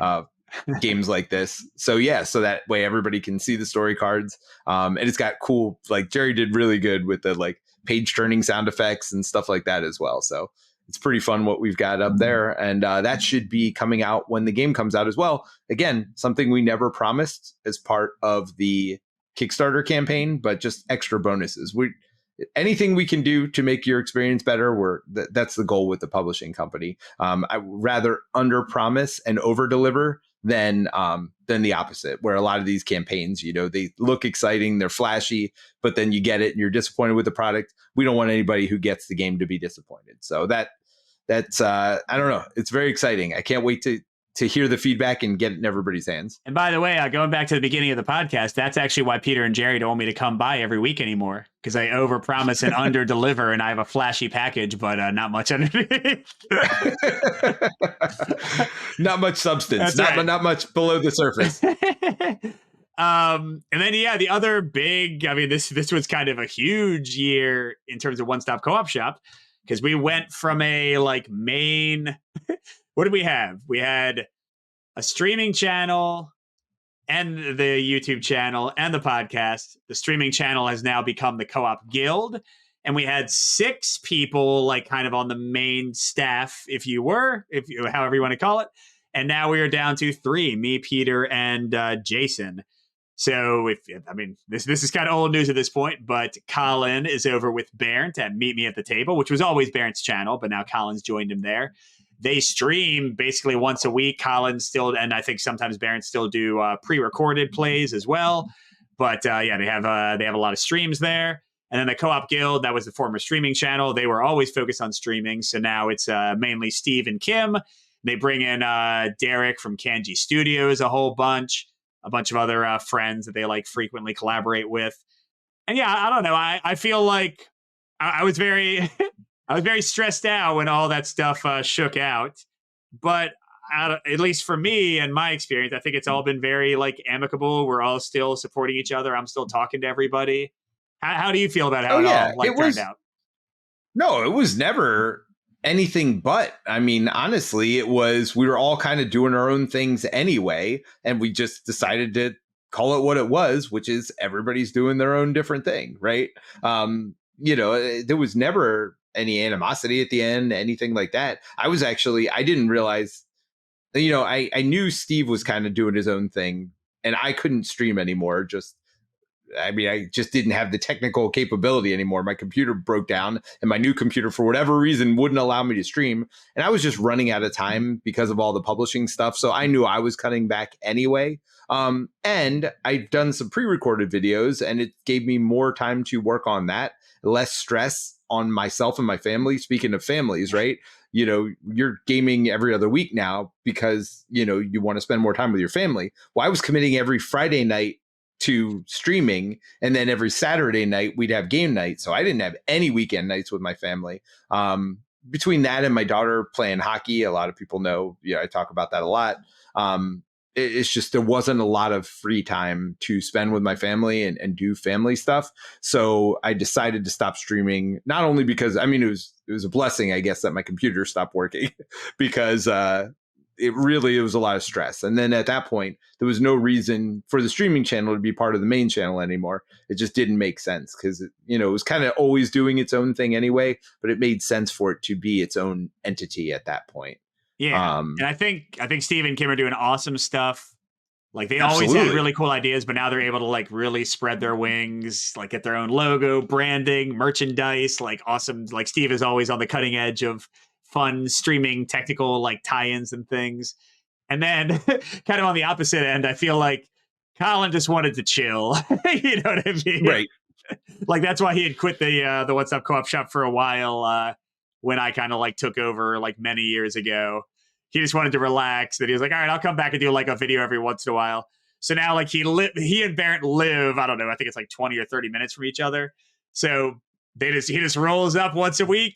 They just play a game online, and then he'll do a video every once in a while. Colin doesn't have to do anything. Yeah. Barrett's doing all the work, right? Yeah, so I think they are very happy. So and Jason, we love having Jason. He still does the podcast with us. That's been a many, many year thing that he's been part of the podcast. And then he does his video every week. Peter does a video every now and then.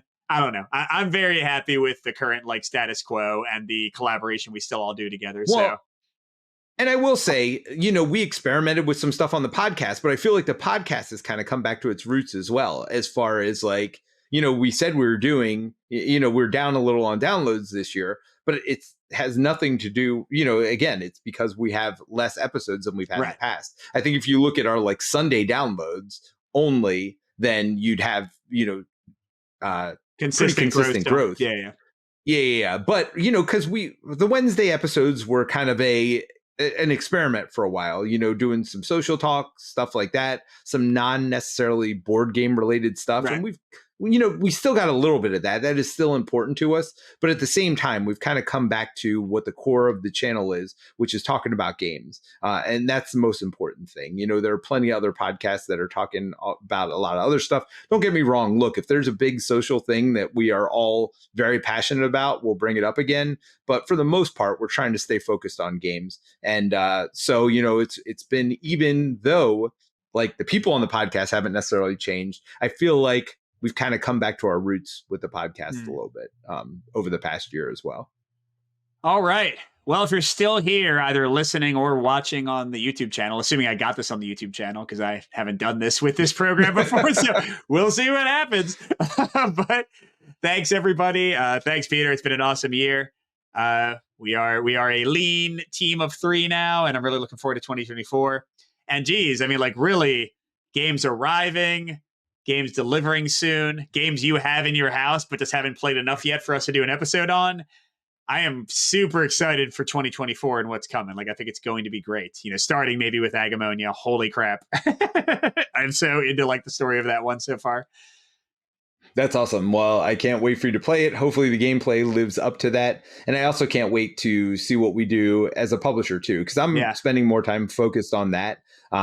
We've got some ideas, definitely working through some stuff right now. Mike, I'm going to actually ask you to get on Tabletop Simulator with me at some point in the next week or two to kind of like pick a direction that we want to go for our next title. And I'm pretty excited. We actually had our first game submission the other day as well.